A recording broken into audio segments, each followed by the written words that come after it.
Salut, c'est Paul. Alors juste avant de commencer la lecture, j'aimerais juste te rappeler que tu peux me laisser ton prénom ou ton pseudo, comme tu préfères, en commentaire pour la vidéo spéciale des 1000 abonnés. Donc voilà.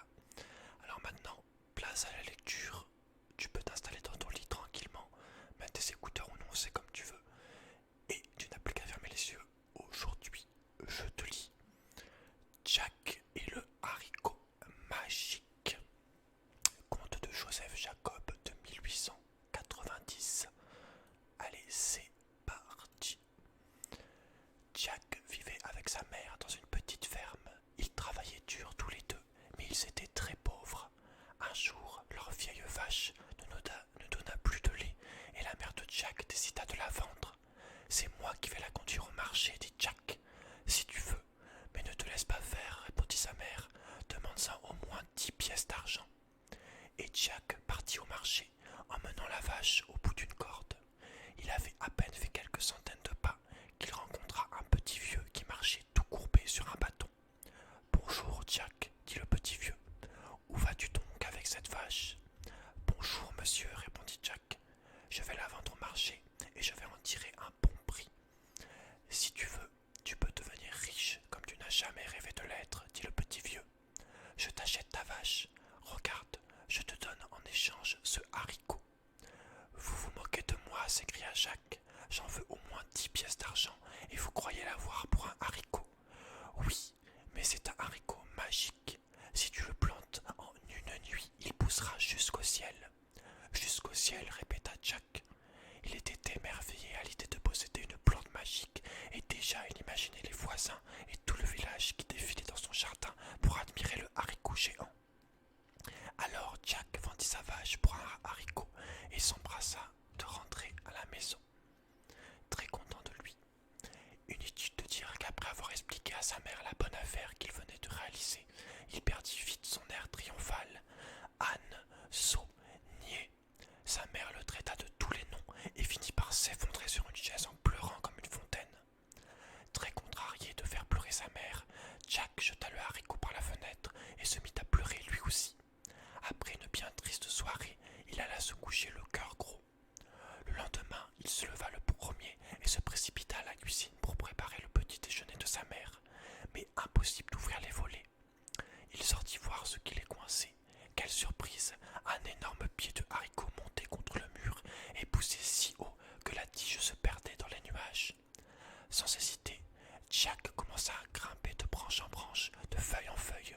Il grimpa encore plus haut jusqu'au ciel. Puis il suivit une route au milieu des nuages et finit par arriver devant un château qui semblait inhabité. Il entra et se promena dans toutes les pièces. Quelle merveille! Elles étaient pleines de beaux meubles et de toutes sortes de richesses. Mais tout à coup se dressa devant lui une géante. Sans perdre son aplomb, Jack lui dit: Bonjour madame, pourriez-vous me donner un peu à manger s'il vous plaît? J'ai bien faim. Mon pauvre enfant, dit la géante, que viens-tu faire ici? Mon mari est un ogre. Au lieu de te donner à manger, c'est lui qui va te manger. Jack n'eut pas le temps de répondre, car à ce moment, on entendit un grand bruit. Boum, bam, boum, bam. Vite, dit la géante, cache-toi derrière le buffet.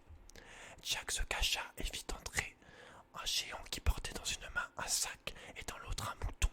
Le géant jeta le sac dans un coin et ses pièces d'or s'en échappèrent. Il se mit à renifler de tous les côtés, puis s'écria: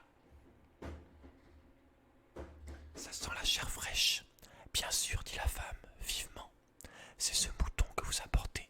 Dépêchez-vous de le préparer pour que je puisse le faire cuire. L'ogre obéit. La femme fit cuire le mouton. L'ogre le mangea et alla se coucher. Bientôt ses ronflements faisaient trembler les murs.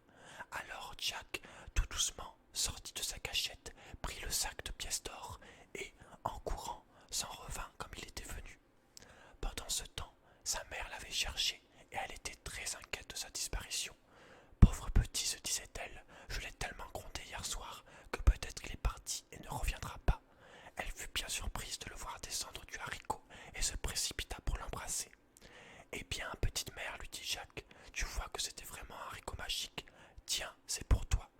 Et il lui donna le sac de pièces d'or. remercia le ciel de lui avoir donné un fils si habile, et tous deux vécurent des jours heureux grâce à l'or du géant.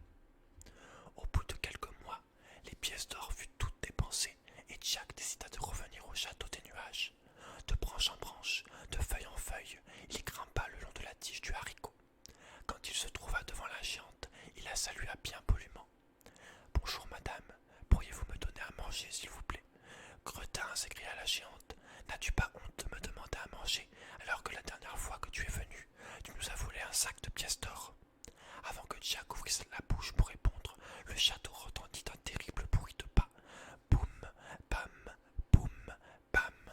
Vite, cache-toi dans le four, s'écria la géante. Jack bondit dans le four pour se cacher, mais il laissa la porte entr'ouverte de façon à pouvoir observer ce que faisait le géant. Il le vit poser sur la table un cochon et une cage. Puis le géant se mit à arpenter la cuisine en reniflant de tous les côtés. « Ça sent la chair fraîche !» s'écria-t-il. « Mais, dit la géante, c'est ce cochon bien gras que vous avez apporté. Aidez-moi à le préparer pour le faire cuire. »« Oui, dit le géant, j'ai bien envie d'un cochon rôti au four. »« Non, dit la géante, ce cochon sera meilleur cuit à la broche. » Ils firent donc cuire le cochon dans la cheminée. L'ogre le mangea avec grand appétit, puis il ouvrit la cage et en sortit une noix d'or. Il la posa sur la table et dit « Pond un œuf d'or !»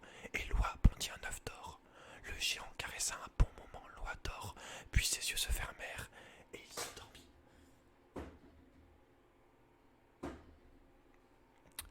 Dans son fauteuil, Jack sortit de sa cachette, prit l'oie et à toutes jambes s'en reva comme il était venu. Désormais, Jack et sa mère n'eurent plus de soucis, car l'oie pondait un œuf d'or tous les jours. Mais les mois passèrent et Jack finit par trouver ennuyeuse sa petite vie tranquille. Il avait envie de voir une bonne fois pour... Il avait envie de voir encore une fois tous les trésors que le géant entassait dans son château. Alors, de branche en branche, de feuille en feuille, il reprit la route des nuages. Cette fois, il jugea plus prudent de ne pas se faire voir de la géante. Il se faufila dans le château, gagna la cuisine et grimpa sur une étagère. Là, il se cacha derrière le pot de farine. Au bout d'un moment, il entendit boum, bam, boum, bam. À peine entré dans la cuisine, l'ogre se mit à renifler de tous les côtés en criant « Ça sent la chair fraîche, ça sent la chair fraîche !» La femme regarda derrière le buffet où Jack s'était caché la première fois, puis dans le four, mais ne le trouva pas. Ils cherchèrent le garçon partout, mais n'eurent pas l'idée de regarder derrière le pot de farine. À la fin, ils pensèrent qu'ils s'étaient trompés. Jack les vit déjeuner d'une vache rôtie. Puis le géant prit dans le placard une harpe d'or et la posa sur la table. « Joue, harpe d'or, dit le géant. » Et la harpe se mit à jouer. Sa musique était si douce que le géant et sa femme ne tardèrent pas à fermer les yeux et à s'endormir. Dès que retentirent les ronflements, Jack sortit de sa cachette et prit la harpe. Mais en quittant le château, il cogna la harpe contre la porte et elle résonna. Twing, twing. À ce bruit, le géant se réveilla en sursaut et poussa un cri terrible en voyant Jack emporter la harpe. Il s'élança aussitôt pour le rattraper. Ah, mes amis, quelle course! Le géant allait saisir le garçon, mais celui-ci sauta sur la tige du haricot et commença à descendre. Comme une sauterelle, le petit bondissait de feuille en feuille, tandis que le géant descendait lourdement. Il n'avait pas fait la moitié du chemin que Jack était déjà par terre et courait chercher une hache dans la grange pour couper le pied du haricot. Vite, le géant arrive. Trop tard pour lui. Crac, le haricot s'écroule comme un arbre sous les coups du bûcheron et le géant s'écrase par terre. Jack ne pourrait plus jamais revenir au château des nuages, mais il avait eu si peur qu'il n'en avait pas envie. Grâce aux odeurs, ils vécurent sans souci, et quand il voulut se distraire, ils écoutaient la douce musique de la harpe d'or. Donc voilà, j'espère que ça t'a plu. Désolé pour le bruit là de l'ordi derrière, il fait un sale bruit, un des ventilateurs. C'est pour ça des fois je mettais des coups de dents pour qu'il s'arrête. Enfin, bref, c'est un peu la merde. En tout cas, j'espère que ça t'a plu. N'hésite pas à mettre